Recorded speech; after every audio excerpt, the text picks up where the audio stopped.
नमस्कार दोस्तों, स्वागत है आप सभी का पाथफाइंडर पर। वेरी रिसेंटली भारत के सर्वोच्च न्यायालय यानी कि सुप्रीम कोर्ट के द्वारा भारत में होने वाली जो डाउरी डेथ्स हैं उसको लेकर एक बहुत ही अहम फैसला सुनाया। आप यहां पे देख सकते हैं द हिंदू की ये बहुत ही इंपॉर्टेंट न्यूज है। Supreme court clarifies on the abuse linked to dowry deaths. ये वाली खबर पिछले साल के अंत में आई थी, दिसंबर 27, 2021 की ये न्यूज है जिसको कि सुप्रीम कोर्ट ने यहां पर कवर करवाया था। ये जो फैसला है ये एक काफी लैंडमार्क डिसीजन मानूंगा मैं, बिकॉज इसमें इन्होंने एक क्लैरिफिकेशन को ऑफर किया है जिसको अभी देना बहुत इंपॉर्टेंट था। बिकॉज कानून में एक इस तरह का लफ्ज था, एक इस तरह का वर्ड था जिसकी व्याख्या कई सारी जो जुडिशरी की लोअर कोर्ट्स थी या फिर इवन हाई कोर्ट्स थी वो भी उसकी जो व्याख्या है गलत कर रही थी। सुप्रीम कोर्ट के द्वारा दी गई ये वाली जो क्लैरिफिकेशन है ये आगे जाकर के भारत में होने वाली जो डाउरी डेथ्स हैं उसको लेकर एक काफी बड़ा प्रोटेक्शन ऑफर कर सकती है। बात करेंगे इस वीडियो में कि डाउरी डेथ जो भारत में होती हैं इसको लेकर क्या क्या कॉजेज हैं, that is the broader outlook we will be giving you. उसको लेकर जो क्या क्या कानून है उसके बारे में चर्चा भी करी जाएगी। एंड अंत में बात करेंगे कि जो रिसेंटली ऑब्जर्व करी गई सुप्रीम कोर्ट की ये वाली जजमेंट है इसमें क्या चीजें कही गई हैं। चलिए शुरू करते हैं दोस्तों मेरे साथ। मेरा नाम है अनिरुद्ध। इस लेक्चर की पीडीएफ को यदि आप लोग डाउनलोड करना चाहते हैं तो यहां पर दिए गए टेलीग्राम चैनल के माध्यम से कर सकते हैं। इसके अलावा अनअकैडमी ऐप पे आप मुझे फॉलो कर सकते हैं using this particular handle, that is Anirudh 15A। Also Unacademy app पे हम लोग आपके लिए एक स्पेशल सीरीज को रन कर रहे हैं, विशेष रूप से उन बच्चों के लिए जिन्होंने अपनी तैयारी को हाल ही में शुरू किया है। We are running a series of NCERT geography class 6 via MCQs, जिसमें हम ऑलरेडी सेट 1 और सेट 2 को खत्म कर चुके हैं। सेट 3 आज दोपहर में 4 बजे आपके लिए पेश किया जाएगा। इसका लिंक नीचे पहले कॉमेंट में दिया जाएगा, उसको जाकर के आप लोग एनरोल कर सकते हैं। ऑल्सो अनअकैडमी ने अपने इंट्रोडक्टरी ऑफर को एक्सटेंड किया है जिसमें कि 19 जनवरी तक अगर आप लोग परचेज करते हैं तो आपको 10% का एडिशनल डिस्काउंट दिया जाएगा ऑन दी 18 मंथ्स कॉम्बो, और ये वाला आपको प्राइस पड़ेगा 64,000 के आसपास का, प्रोवाइडेड आप लोग कोड यूज करते हैं अनि यूपीएससी। इसमें आपको अनि यूपीएससी के साथ कई सारे अन्य फायदे मिलेंगे, पर्सनल गाइडेंस, व्हाट्सएप ग्रुप में एडिशन और 20 बुक्स भी आपके घर तक पहुंचाई जाएंगी। ऑल राइट, सबसे पहले डाउरी को समझ लेते हैं। आई एम श्योर काफी लोगों को मालूम होगा डाउरी क्या होती है, लेकिन उसकी परिभाषा भी आपको मालूम होनी जरूरी है। लिटरल सेंस में बात करें, डाउरी को माना जाता है transferring the wealth either in the form of money, या फिर इट कैन बी कोई और संपत्ति भी हो सकती है, from the family of the bride to the house of the bridegroom, यानी कि पैसे का ट्रांसफर होना या फिर किसी और प्रकार का संपत्ति का ट्रांसफर होना जहां से ब्राइड की फैमिली से to the house of the bridegroom. ये वैसे तो काफी प्राचीन काल से चलती आई है और ये केवल भारतीय समाज की ही एक प्रथा नहीं थी, बल्कि ये पहले भी यूरोपियन सोसाइटीज में, अफ्रीकन सोसाइटीज में और अमेरिकन सोसाइटीज में भी आपको देखने को मिल जाती थी। ऐसा क्यों हुआ था? ऐसा इसलिए हुआ था बिकॉज शुरू से ही जो लड़कियां थी they were not entitled to inheritance in the parents property और वेल्थ, और इसीलिए उसका ही एक विकल्प पेश करने के लिए कि लड़कियों को भी कल को यहां पे किसी प्रकार की सिक्योरिटी ऑफर हो सके, इसीलिए ये दहेज प्रथा को यहां पे शुरू करवाया गया था। लेकिन क्या हुआ कि ये जो आपकी एडवांस्ड इकोनॉमीज, पर्टिकुलरली अगर हम लोग वेस्टर्न यूरोपियन इकोनॉमीज की बात करें या फिर अमेरिकन इकोनॉमी की बात करें, वहां पर ये वाली प्रथा धीरे धीरे विलुप्त होने लगी, खत्म होने लगी, बिकॉज वहां पर जो महिला थी, इन जनरल जो महिला थी वो ज्यादा स्वतंत्र बनी, और ना केवल स्वतंत्र बनी बल्कि वो वहां पर अपने लाइफ पार्टनर को भी अपनी मर्जी से ही चूज करने लगी। इसके पीछे बड़ा कारण ये था कि वहां की महिलाएं नौकरियां करने लग गई थी, व्यापार करने लग गई थी, जिसकी वजह से वो इकोनॉमिकली, आर्थिक रूप से काफी ज्यादा इंडिपेंडेंट बन चुकी थी। लेकिन इंडिया के केस में क्या हुआ, ये आधुनिक काल में भी ये प्रथा चलती आ रही है। उसके पीछे कई सारे कारण हैं। उसके पीछे पहला कारण तो ये है कि इंडिया में इकोनॉमिक एक्सप्लॉयटेशन काफी ज्यादा बढ़ी हुई थी और ये आज भी बढ़ी हुई है, और साथ ही में ब्रिटिशर्स के द्वारा, जिन्होंने बहुत बड़ी भूमिका निभाई भारत में, कई सारे सोशल ईवल्स को लेकर कई सारे कानून लेकर आए थे, लेकिन डाउरी के अंदर उनके द्वारा किसी प्रकार की दखल अंदाजी नहीं हुई थी। तो वो भी कहीं ना कहीं वो प्रथा आज भी चलती आ रही है, और ये रिसेंट टाइम्स में इनफैक्ट बहुत ज्यादा बढ़ चुकी है, बिकॉज भारत में जो आर्थिक असमानता है, इकोनॉमिक इनइक्वालिटी है, वो अपनी चरम सीमा को टच कर चुकी है। कई सारी रिपोर्ट सामने आती हैं, और ये एलपीजी के रिफॉर्म्स होने के बाद 1990-91 के जो लिबरलाइजेशन, प्राइवेटाइजेशन और ग्लोबलाइजेशन के रिफॉर्म्स हुए हैं, उसके बाद तो ये प्रथा और भी ज्यादा आपको देखने को मिल जाती है। इसी प्रथा के साथ जुड़ा हुआ एक और बहुत ही खराब सोशल ईवल है, that is the practice of dowry death. इसमें क्या होता है, डाउरी डेथ्स में क्या होता है, it is the death of married women, या तो जिनका मर्डर हुआ हो या जिन्होंने सुसाइड किया हो by continuous harassment and torture by their husbands या फिर in laws because of their dissatisfaction with the dowry. I think इसको समझाना बहुत ही आसान है।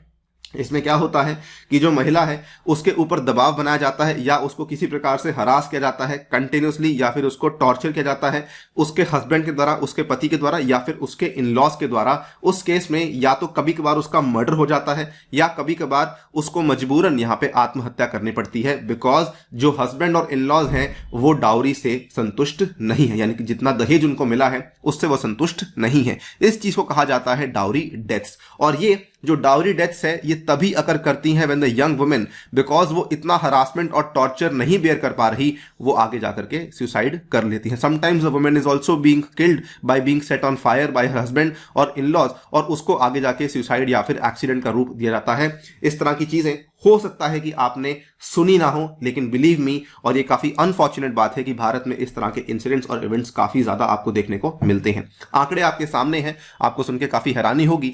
India reports the highest number of dowry deaths in the world.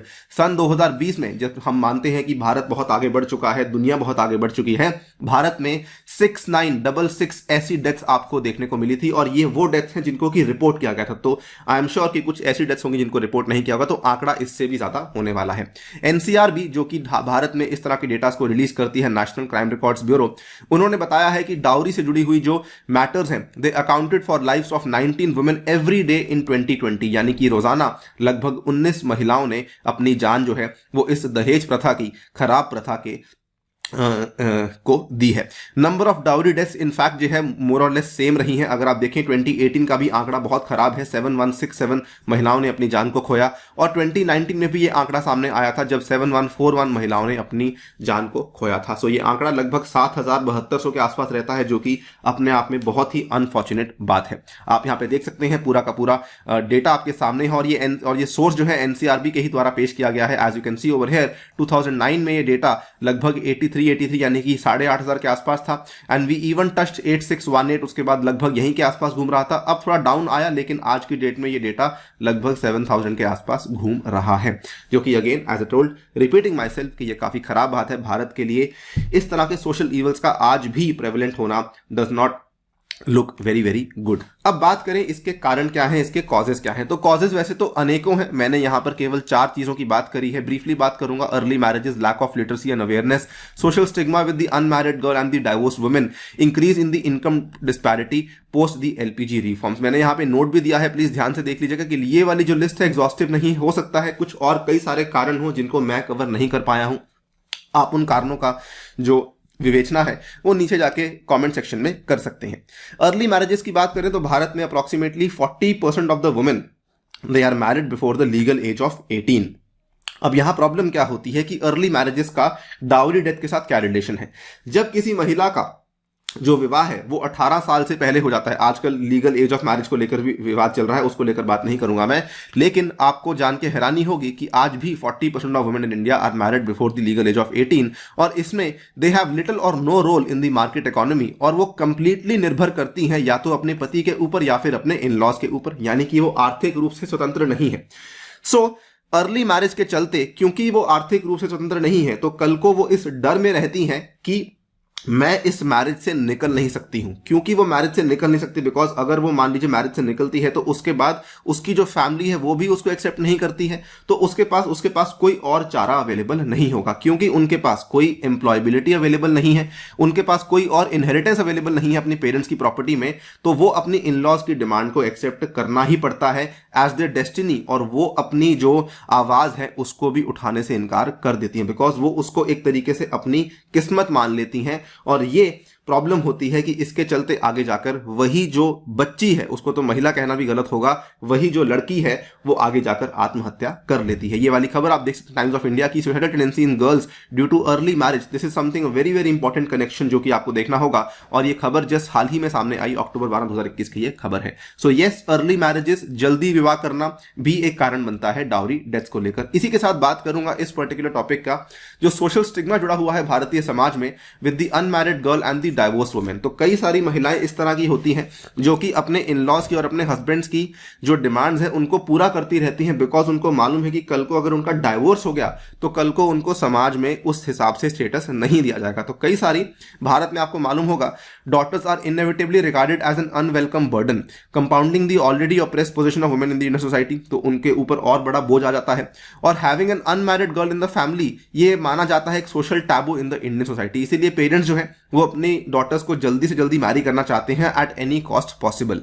और इसी के चलते कहीं ना कहीं यही वाली जो सोच विचार है ये डाउरी की डिमांड्स को सोशली लेजिटिमाइज करते जाते हैं। और ये डाइवोर्स वुमेन का भी लिंक यहीं से आता है। डाइवोर्स वुमेन हो या विडोज हो, they are always considered lowest in the social hierarchy of Indian society and that is why, क्योंकि उनका स्टेटस काफी पुअर है तो मैरिड वुमेन जो है वो अपनी आवाज नहीं उठाती, भले उनके ऊपर किसी भी प्रकार का अत्याचार होता रहे at the hands of their in laws to save their marital status. But due to some problems, क्योंकि वो इस चीज को टॉलरेट नहीं कर पाती, उनको लगता है कि डाइवोर्स से बेहतर है कि मैं अपनी जान दे दूं, तो यहां पर भी कई सारी महिलाएं सुसाइड कर लेती हैं। It compounds the demand and exploitation of married women which results into occasional dowry death. So ये प्रॉब्लम और अर्ली मैरिज की जो प्रॉब्लम है वो कहीं ना कहीं यही है कि एक तो भारत में जो महिलाएं हैं वो आर्थिक रूप से स्वतंत्र नहीं है, साथ ही में वो मानसिक रूप से भी स्वतंत्र नहीं है, बिकॉज साइकोलॉजिकली भी वो लोग आज के टाइम पे इंडिपेंडेंट नहीं हो पाई हैं। They are always under the burden of their husbands या फिर of their in laws.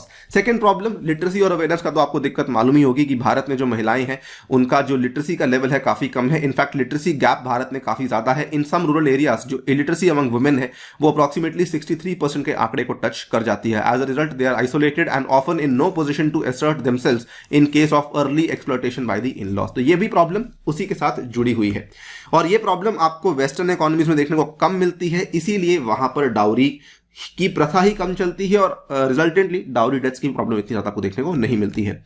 India में एक और बड़ा कारण एलपीजी रिफॉर्म्स भी रहा। एलपीजी रिफॉर्म्स के बाद असल में जो डिफरेंस था, जो गैप था अमीर और गरीब के बीच में, वो काफी बढ़ गया। As the Indian economy has been opened up for the international investment, the gulf between the rich and the poor widened and so did the economic uncertainty. Modernization इतनी बढ़ चुकी है कि डिजायरेबिलिटी ऑफ कंज्यूमर गुड्स काफी बढ़ चुका है। और कभी कभार क्या होता है कि जो नए नए मैरिड कपल्स होते हैं वो डाउरी को इस तरीके से देखते हैं कि उनको लगता है कि भाई जितनी भी चीजें आज के टाइम में हमें चाहिए, जो उनकी इच्छाएं हैं, मंशाएं हैं, वो इस डाउरी के माध्यम से पूरी हो जाएं। तो ये तो एक लालच है जो कि कभी खत्म नहीं हो सकता, बट इसके चलते जो बर्डन है वो या तो ब्राइड के ऊपर आता है या फिर वो ब्राइड की फैमिली के ऊपर आता है, जो कि अपने आप में अगेन काफी गलत प्रैक्टिस मैं मानता हूं। इसमें आप देखिए कैपिटलिज्म का भी एक बड़ा रोल है। The old custom has been transformed into a vital source of income. कई सारे कपल्स, कई सारे जो हस्बैंड्स और उनके जो इन लॉज हैं लड़की के, वो क्या सोचते हैं कि हमारे लिए एक अच्छा सोर्स ऑफ इनकम है कि लड़की आएगी साथ में बहुत सारा पैसा और बहुत सारे हीरे जेवरात, बहुत सारा अलग अलग चीजें लेकर आएगी, तो वो कहीं ना कहीं अपनी जरूरतों को पूरा करने के लिए डाउरी को एक अच्छा माध्यम मान लेते हैं। Number of studies have also shown that the lower ranks of the middle class are particularly prone. जो आपकी लोअर मिडिल क्लास है उसमें यह प्रथा बहुत ज्यादा चलनी आपको देखने को मिल जाती है। According to the institute of development and communication, 85% dowry death and 80% dowry harassment occurs in the middle and the lower state of society. ये वाला डेटा भी अपने आप में एविडेंटली आपको बताता है कि लोअर मिडिल क्लास में ये प्रॉब्लम ज्यादा देखने को मिल जाती है। अगर बात करें भारत में इसको लेकर लीगल स्टेटस क्या है, कानून क्या क्या उपलब्ध है, तो हमने डाउरी प्रोहिबिशन एक्ट को 1961 में पेश किया था। It was the first proper legislation जिसमें हमने ये बताया था कि we want to protect the women and we want to fulfil the obligation of protection of women under the fundamental rights. ठीक है, इस एक्ट के तहत क्या था कि कोई भी अगर person after the commencement of this act या तो वो डाउरी देता है या लेता भी है, दोनों ही लोग यहां पे फंसेंगे। गिव्स और टेक्स और अबेट्स द गिविंग और टेकिंग ऑफ डाउरी, यानी कि कोई बिचौलिया भी है अगर दोनों के बीच में तो वो भी यहां पे फंसेगा, क्योंकि as per the dowry prohibition act dowry का लेना और देना दोनों ही गलत है। उनके ऊपर सजा क्या होने वाली है, he shall be punishable with the imprisonment for a term which shall not be less than 5 years and with the fine which shall not be less than 15,000 rupees और the amount of the value of such dowry. यानी कि 15,000 तो कम से कम आपको fine लगेगा ही लगेगा, लेकिन अगर डाउरी की रकम उससे ज्यादा है तो फिर वो वाली रकम भी आपको वहां पर पे करनी पड़ सकती है। इसके साथ जुड़ा हुआ एक बहुत ही अहम यहां पे सेक्शन 304B है, उसको बताऊंगा मैं।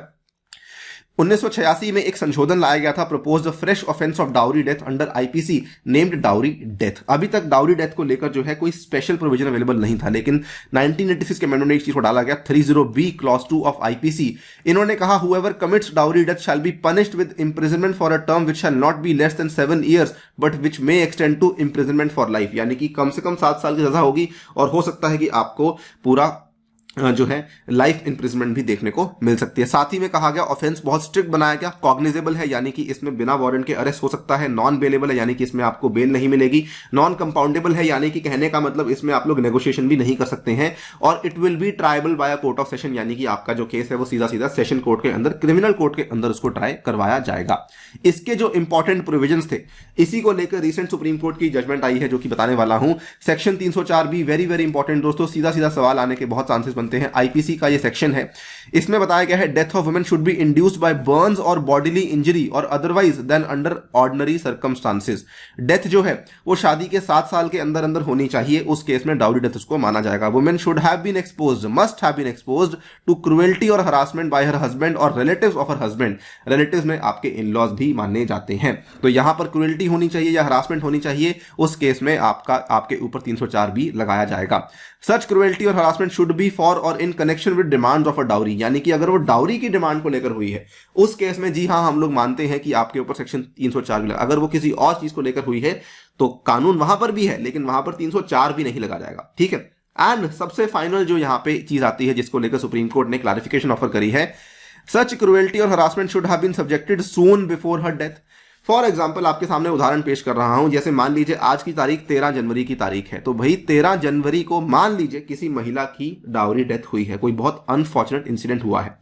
नाउ कोर्ट्स इसमें क्या इंटरप्रेट कर रही थी कि जो यहां पर सून वर्ड है, ये सून का मतलब इन्होंने बोला कि प्रोसिक्यूशन यहां पे अपने केस को इस तरीके से पेश करता था कि जो ये प्रॉब्लम हुई है ये कुछ दिन पहले होनी चाहिए, यानी कि सून का मतलब था इमीडिएट, यानी कि 12 तारीख को या 11 तारीख को या 10 तारीख को। यहां पर कोई फिक्स नहीं किया गया था, it can be any time period, 10, 11, 12 तारीख में अगर कुछ हुआ है, उसके चलते महिला ने अगर सुसाइड किया है या कुछ हुआ है, उस केस में उसको डाउरी डेथ माना जाएगा। अगर वो चीज बहुत पहले हुई है, मान लीजिए वो चीज 13 दिसंबर को हुई थी, तो हो सकता है कि कोर्ट उसको ना माने, क्योंकि सून को हमने यहां पर क्या नहीं किया हुआ, इसको हमने परिभाषित नहीं किया हुआ। और इशू क्या था, जितनी भी कोर्ट थी, जितनी भी न्यायालय थे, वो इसकी व्याख्या को किस तरीके से कर रहे थे, सून बिफोर को उन्होंने इंटरप्रेट किया था as immediately before. Interpretation would make it necessary for a woman to have been harassed moments before she died, यानी कि जस्ट उसके पहले, किसी महिला को जस्ट उसके पहले हरास किया, उस केस में अगर उसने सुसाइड किया है तभी उसको डाउरी डेथ माना जाएगा। अगर किसी महिला को मान लीजिए 1 महीना पहले हरास किया था और उसने आज जाकर सुसाइड कर लिया, तो उस केस में उसको डाउरी डेथ नहीं माना जाएगा। ये वाली व्याख्या अभी तक कई सारे न्यायालय भारत में कर रहे थे। और यहां पर एक और चीज थी, ये तो पहला पॉइंट था जिसको कि सुप्रीम कोर्ट ने देखा। दूसरा पॉइंट यहां पर यह भी था, यहां लिखा हुआ है otherwise than under normal circumstances in this section was ambiguous. तो यहां पर नॉर्मली कोर्ट्स इसकी व्याख्या क्या कर रही थी कि अगर फिजिकल हरासमेंट हुई है, यानी कि आपने फिजिकली उस महिला को कुछ किया है, उस केस में डाउरी डेथ मानी जाएगी। लेकिन मेंटल हरासमेंट का जो पॉइंट था उसको हमेशा ही इग्नोर किया जाता था। इन दोनों चीजों को लेकर सुप्रीम कोर्ट की बहुत ही बेहतरीन क्लैरिफिकेशन सामने आई है, आप यहां पे देख सकते हैं। रिसेंट वर्डिक्ट में supreme court said the expression soon before her death would normally imply that the interval should not be much between the cruelty or harassment concerned and the death in question। इन्होंने simple सी बात यहां पे खत्म कर दी कि हम time period यहां fix नहीं कर सकते, लेकिन यहां पर अगर जो लड़की के घर वाले हैं और उनका जो लॉयर है, अगर वो यहां पर ये एक लिंक एस्टैब्लिश कर दे, there must be an existence of a proximate and live link between the effect of cruelty based on dowry death and the death concerned, उस केस में उस चीज को माना जाएगा। हो सकता है कि किसी लड़की को कंटिन्यूसली हरास किया जा रहा हो, हर 3-4 दिन के बाद उसका हस्बैंड कुछ ऐसी बात बोल देता हो, उसके इन-लॉज कुछ ऐसी बात बोल देते हो, लेकिन उस लड़की ने परेशान होकर फाइनली सुसाइड करने का फैसला किया, तो जी हां, उस केस में अगर आपने लिंक यहां बिठा दिया तो उसको डाउरी डेथ माना जाएगा, उसको सून वाली कैटेगरी के अंदर इंक्लूड किया जाएगा। तो ये क्लैरिफिकेशन देनी बड़ी अनिवार्य थी, तभी जाकर के, क्योंकि इसके चलते क्या हो रहा था, कई सारे लोग यहां पर बच जा रहे थे और डाउरी डेथ के जो ये आईपीसी सेक्शन 304 था, इसी पर्टिकुलर सेक्शन के अंदर छुपे हुए लूपहोल की वजह से वो लोग यहां पर इस कानून को बाईपास करने में सफल हो रहे थे। The cruelty has to be proved during the close proximity of time of death. ठीक है, तो आपको जो है क्रुएल्टी प्रूव करनी होगी कि भाई यहां पर ये चीज चलती आ रही थी। It should be continuous, such continuous harassment physical or mental, यहां पर स्पेसिफिकली सुप्रीम कोर्ट ने मेंटल वर्ड को ऐड किया कि हरासमेंट अगर मेंटल भी होगी, by the accused should make life of the deceased miserable which may force her to commit suicide. तो ये चीज सुप्रीम कोर्ट के द्वारा यहां पर ये अहम फैसला दिया गया है कि भाई अगर लिंक एस्टैब्लिश हो रहा है तो उस केस पे हम उसको डाउरी डेथ मानेंगे। मोस्ट इंपॉर्टेंट चीज कही गई है, court said the presumption is however rebuttable. Rebuttable का मतलब यह है कि हम लोग ये मान के चलेंगे कि यहां पर जो डाउरी डेथ हुई है, अगर किसी लड़के ने सुसाइड किया है, तो बर्डन ऑफ प्रूफ जो है वो हमेशा हस्बैंड और उसकी फैमिली के ऊपर ही आएगा। And it can be dispelled on the accused being able to demonstrate through cogent evidence that the ingredients of section 304B IPC have not been satisfied, कि यहां पर उनको प्रूव करना होगा कुछ सबूत पेश करते हुए कि ये दिक्कत उनकी वजह से नहीं हुई है, तभी हम नहीं मानेंगे। अदरवाइज प्रिजम्पशन क्या होगी, वो रिबटेबल होगी। रिबटेबल एक लफ्ज है जो कि लीगल भाषा में इस्तेमाल किया जाता है कि हम लोग पहले मान के चलेंगे कि ये वाली जो डेथ है वो इसी पर्टिकुलर रीजन की वजह से हुई है। सो ये थी बड़ी जो क्लैरिफिकेशन दी गई थी सुप्रीम कोर्ट के द्वारा। अब मैं आपसे सवाल पूछता हूं, do you think the recent clarification of supreme court will help in providing justice to the victims of dowry death? Obviously it's a very very open ended question. अभी तो क्लैरिफिकेशन आई है, आगे जाकर क्या डाउरी डेथ में कुछ हमें ज्यादा रिपोर्टिंग देखने को मिलेगी, हो सकता है हमें डाउरी डेथ कम देखने को मिले। इट विल ऑल डिपेंड कि आगे हमारी इकोनॉमी सोसाइटी किस तरीके से बढ़ती है। लेकिन ये क्लैरिफिकेशन क्या आपको लगता है कि कहीं ना कहीं ये जस्टिस देने में हेल्प कर सकती है? इसका विचार, इसकी राय आप हमें कमेंट सेक्शन में डेफिनेटली दीजिएगा। फिलहाल के लिए दोस्तों वीडियो में इतना ही। जाने से पहले आपको बता दूं कि अनअकैडमी आपके लिए फाइनली ऑप्शनल के चैनल्स को लॉन्च कर रही है, और ये वाले जो चैनल्स हैं ये यूपीएससी सीएससी ऑप्शनल्स को लेकर होंगे, जिसमें कि कई सारे आपके अनअकैडमी के टॉप एजुकेटर्स आपके लिए भिन्न भिन्न प्रकार के ऑप्शनल्स को पेश करने वाले हैं। साथ ही में अनअकैडमी के ऊपर आपको मिलता है प्लस और आइकॉनिक सब्सक्रिप्शन, जिसमें कि प्लस का 1 साल का कॉस्ट है दैट इज 52,000, जिसको आपको डिस्काउंट मिलेगा यूजिंग द कोड अनि यूपीएससी। इसमें कई सारे नए बैचेस आपके लिए शुरू करवाए जा रहे हैं 19 जनवरी से, और साथ ही में मेरे द्वारा भी आपको ये वाले बैचेस अवेलेबल करवाए जाएंगे। इतना ही नहीं, आप यहां पे लोन की फैसिलिटी भी ले सकते हैं, और आइकॉनिक में we are giving new features such as open house with educators, जो कि रिसेंटली अनअकैडमी के द्वारा लॉन्च किया गया है। दोस्तों इसी के साथ आपसे लेता हूं विदा। Thank you for listening, stay tuned and stay safe.